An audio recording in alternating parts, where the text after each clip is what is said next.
date was January 25th, 2026, and the wrestling world held its collective breath in anticipation of what promised to be one of the most significant nights in recent WWE history.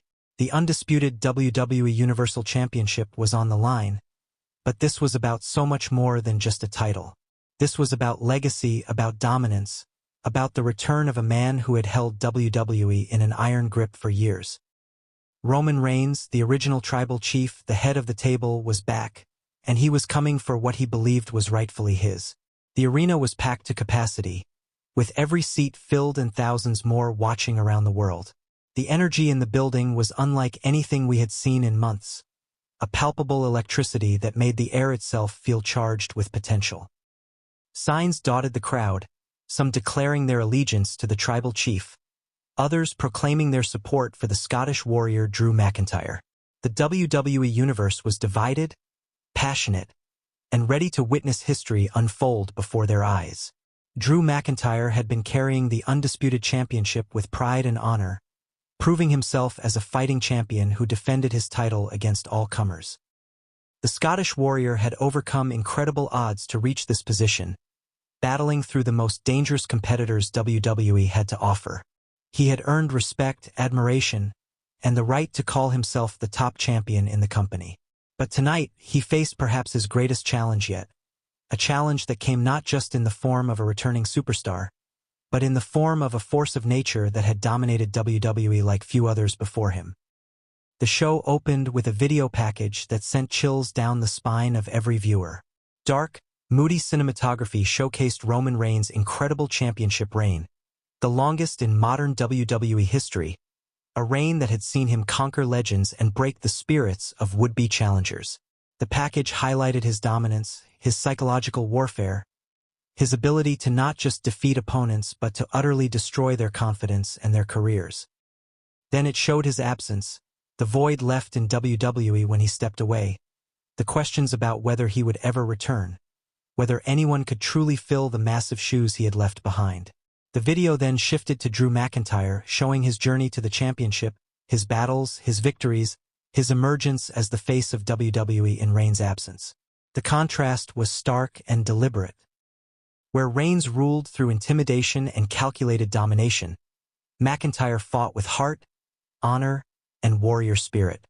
Two completely different philosophies, two completely different men, about to collide for the richest prize in the industry. As the opening pyrotechnics exploded throughout the arena, the commentators set the stage for what we were about to witness. They spoke in reverent tones about Roman Reigns' return, about the significance of this match, about how the entire landscape of WWE could shift depending on the outcome. This wasn't just another championship match on just another show. This was a defining moment, a crossroads that would determine the direction of the company for months, perhaps years to come. The undercard matches that preceded the main event were solid, entertaining affairs, but everyone knew they were merely appetizers before the main course. The crowd remained hot throughout, but there was an underlying current of anticipation, a sense that they were all waiting for the real reason they had come, the real moment that would define this night. Every match that concluded brought them one step closer to the collision they desperately wanted to see. As the evening progressed, the tension in the arena grew thicker, more palpable. Backstage segments showed Drew McIntyre preparing for battle, his face a mask of focused determination. He spoke briefly to the camera, acknowledging the magnitude of the challenge before him but showing no fear, no hesitation. He had fought too hard and too long to reach this position to simply hand it over to anyone, regardless of their reputation or their legacy. The Scottish warrior was ready for war. Then came the moment everyone had been waiting for. The lights in the arena dimmed, and a hush fell over the crowd that was almost eerie in its completeness. Thousands of people went silent simultaneously, holding their breath in anticipation. The video screen flickered to life, and a familiar image appeared, one that sent the audience into absolute pandemonium. The tribal chief imagery, the bloodline symbols, appeared on screen, and the crowd erupted with a sound that was deafening in its intensity. Some were cheering wildly, welcoming back the dominant force they had missed. Others were booing just as loudly, remembering the tyrannical reign and showing their allegiance to the current champion. But everyone was making noise, everyone was reacting, because everyone understood the magnitude of this moment. Roman Reigns' entrance music hit, and the reaction somehow managed to get even louder. The original tribal chief emerged from behind the curtain, and time seemed to stand still. He looked exactly as imposing as he had before he left, perhaps even more so. His presence was commanding, his aura undeniable. He wore his ring gear with the confidence of a man who had never lost his championship but had been forced to relinquish it due to circumstances beyond his control. His face was set in that familiar expression of cold determination mixed with supreme confidence. But he wasn't alone. Behind him stood Paul Heyman, the wise man, the special counsel to the tribal chief, looking as pleased as a cat who had caught the canary. Heyman's presence confirmed what many had suspected: the full power structure of the bloodline was returning. The machine that had dominated WWE for so long was back in operation. The implications were staggering. Reigns made his way down the entrance ramp with that slow, deliberate walk that has become iconic. Every step seemed calculated, purposeful, designed to build anticipation and assert dominance. He didn't rush, didn't pander to the crowd's reactions, simply moved forward with the confidence of a man who knew exactly who he was and what he was capable of accomplishing. The crowd continued their mixed reactions, creating a wall of sound that followed him to the ring. As Reigns reached the ring, he paused at the steel steps, taking a moment to survey his surroundings, to take in the atmosphere, to feel the energy of the moment. Then he slowly climbed the steps and entered the ring, moving to the center and raising his fist in that signature pose that has become synonymous with his character. The gesture was simple but powerful, a declaration of his presence, his intention, his inevitable dominance. Paul Heyman entered behind him, microphone in hand, ready to deliver one of his legendary introductions. But before he could speak, before the wise man could weave his verbal magic, Drew McIntyre's music hit, interrupting the moment and drawing an enormous pop from the crowd. The Scottish Warrior wasn't going to let Reigns and Heyman control the narrative. This was his show, his championship, and he was making that clear from the very beginning. McIntyre emerged with the Undisputed Championship held high above his head, a symbol of his current status as the top champion in WWE. His face showed no intimidation, no fear of the legend standing in the ring waiting for him. The Scottish Warrior had faced and defeated some of the most dangerous competitors in the world. He had earned his position, and he wasn't about to be psychologically dominated before the match even began. The visual of McIntyre standing at the top of the ramp, championship gleaming under the lights, staring down at Reigns in the ring, created an iconic image that would be replayed countless times in the days and weeks to come. Two titans, two completely different representations of what a WWE champion should be, about to collide in a battle that would determine not just who held the title but what kind of champion would lead WWE into its future. McIntyre made his way to the ring with purpose and intensity, his eyes never leaving Reigns. The crowd was firmly behind him, chanting his name, willing him to retain his championship and send the tribal chief back into whatever void he had emerged from. The Scottish Warrior fed off their energy, his confidence growing with every step toward the ring. As McIntyre entered the ring, the two men came face to face for the first time in what felt like an eternity. The referee positioned himself between them, trying to maintain control before the match officially began. The visual was striking: McIntyre, the slightly larger man, standing eye to eye with Reigns, neither backing down, neither showing even a hint of intimidation. Paul Heyman stood off to the side, a knowing smile on his face, confident in his client's ability to reclaim what he considered rightfully his. The formal introductions began, with the ring announcer doing his best to build even more drama into an already electric atmosphere. When he introduced Roman Reigns as the challenger and former champion, the mixed reaction from the crowd was almost overwhelming. When he introduced Drew McIntyre as the defending undisputed WWE Universal Champion, the pop was enormous, the crowd firmly behind their fighting champion. The referee held the championship high above his head, displaying it for all to see, making clear what was at stake in this encounter. Both men's eyes followed the title, their focus absolute, their determination evident. The referee handed the championship to the timekeeper and called for the bell, and suddenly everything changed. The pageantry was over, the entrances complete, the talking finished. Now it was time for these two incredible athletes to prove their worth in the most fundamental way possible, by fighting. The opening moments of the match were tense, with both men circling each other carefully, neither willing to make a mistake that could be exploited. This wasn't going to be a sprint. Both competitors understood this was a marathon, a war of attrition that would test not just their physical capabilities, but their mental fortitude and strategic thinking. The crowd was already on their feet, sensing that they were about to witness something special. They locked up in the center of the ring, a classic collar and elbow tie-up that allowed them to test each other's strength. Mcintyre, slightly larger and known for his raw power, seemed to have a slight advantage, pushing Reigns backward toward the ropes.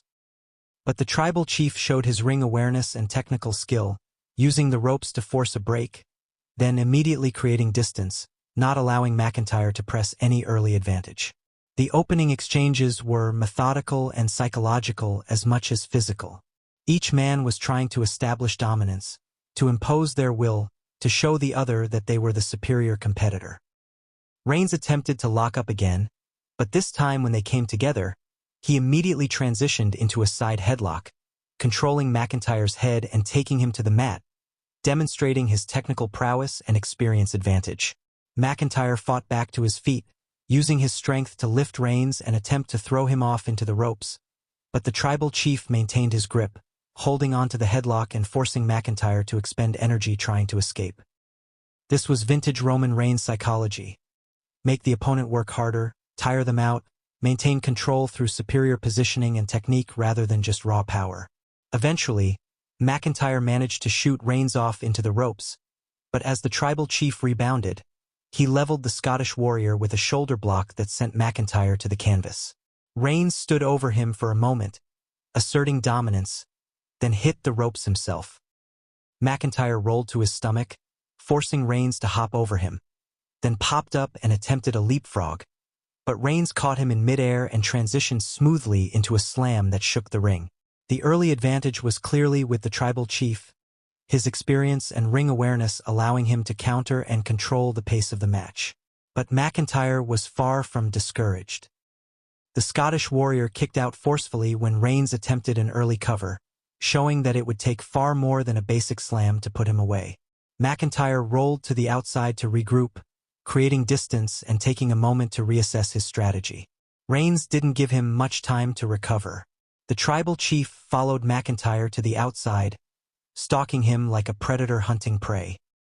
As Mcintyre turned around, Reigns charged forward and delivered a devastating drive-by dropkick that sent the Scottish warrior crashing into the barricade, his back impacting the steel with a sickening thud that made the crowd gasp. The commentators were already calling this a dominant performance from the returning legend. Reigns dragged Mcintyre up and whipped him hard into the ring steps, the metallic crash echoing through the arena. The tribal chief was in complete control, his dominance absolute in these early stages. He pulled Mcintyre up again, talking trash in his face, asserting his superiority, reminding the champion exactly who he was dealing with. Then he rolled Mcintyre back into the ring, stalking him, measuring him for something devastating. As Mcintyre struggled to his feet, Reigns positioned himself in the corner, loading up for the Superman punch, his signature strike that has knocked out countless opponents over the years. The crowd recognized what was coming, the tension building to a fever pitch. Reigns charged forward, leaping and cocking his fist back for the blow. But Mcintyre showed his championship medal, sidestepping at the last possible second and causing Reigns to crash and burn, hitting nothing but air. The momentum shift was instantaneous. Mcintyre, seeing his opening, immediately went on the offensive, grabbing Reigns and delivering a thunderous overhead belly-to-belly suplex that sent the tribal chief flying across the ring.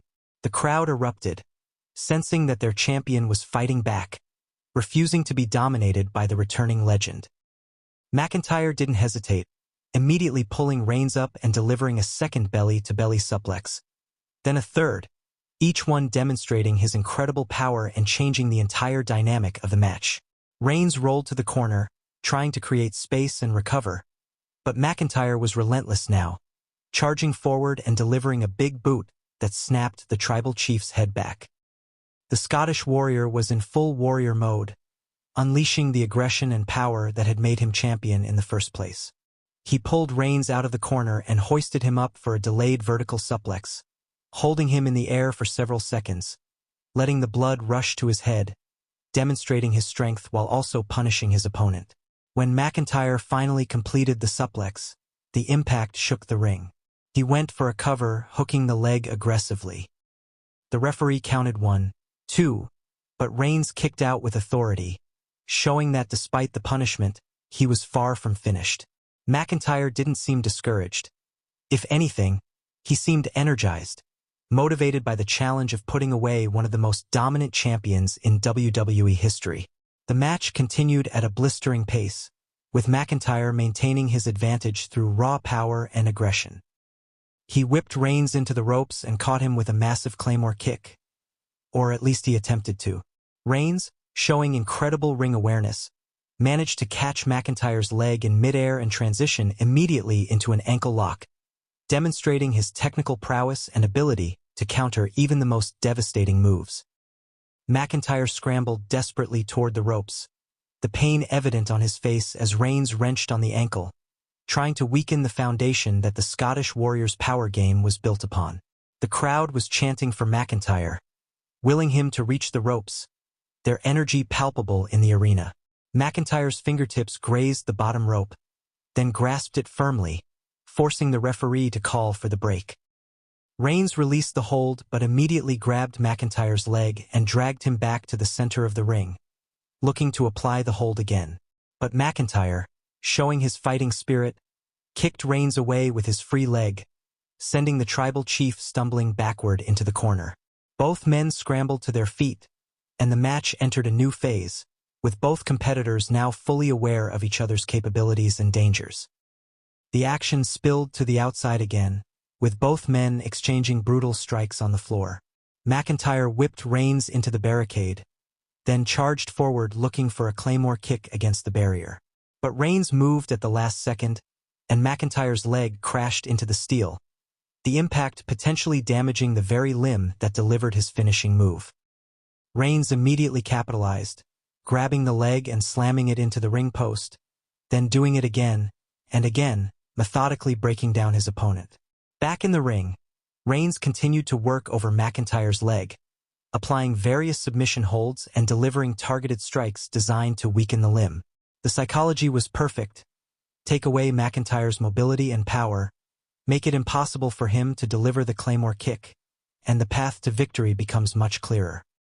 McIntyre fought back valiantly, refusing to submit, refusing to give Reigns the satisfaction of hearing him quit. The match reached its crescendo as both men struggled to their feet after a particularly brutal exchange. McIntyre was limping noticeably, the damage to his leg evident in every movement. Reigns was breathing heavily, showing the effects of the war he had been through. They met in the center of the ring and began exchanging strikes, forearms and punches landing with sickening thuds, neither man willing to back down, both determined to prove their superiority. McIntyre got the better of the exchange, stunning Reigns with a massive headbutt, then limping backward to set up for the Claymore kick. Despite the damage to his leg, despite the pain he was clearly in, the Scottish warrior was going to attempt his finishing move. The crowd rose to their feet, sensing the potential end of the match. McIntyre counted down with his fingers, building momentum, then charged forward on his damaged leg. But Reigns had been counting on this. As McIntyre leaped for the Claymore, Reigns ducked underneath and immediately trapped him in the guillotine choke. His signature submission hold that had forced countless opponents to tap out or pass out. McIntyre's eyes went wide as the hold was locked in. Reigns' arms wrapped tightly around his head and neck, cutting off blood flow and oxygen. The referee was immediately in position, asking McIntyre if he wanted to quit, but the Scottish warrior refused, his hand raised defiantly even as his face began to turn red. McIntyre showed incredible power and determination, managing to lift Reigns off the mat even with the choke applied, then driving him backward into the corner, breaking the hold through sheer force and willpower. Both men collapsed to the mat, exhausted, battered, pushed to their absolute limits. The crowd was going insane, chanting, "This is awesome," and appreciating the incredible match they were witnessing. As both men struggled to their feet, using the ropes for support, Paul Heyman climbed onto the apron, trying to distract the referee and create an opening for his client. The referee moved to deal with Heyman, ordering him down from the apron.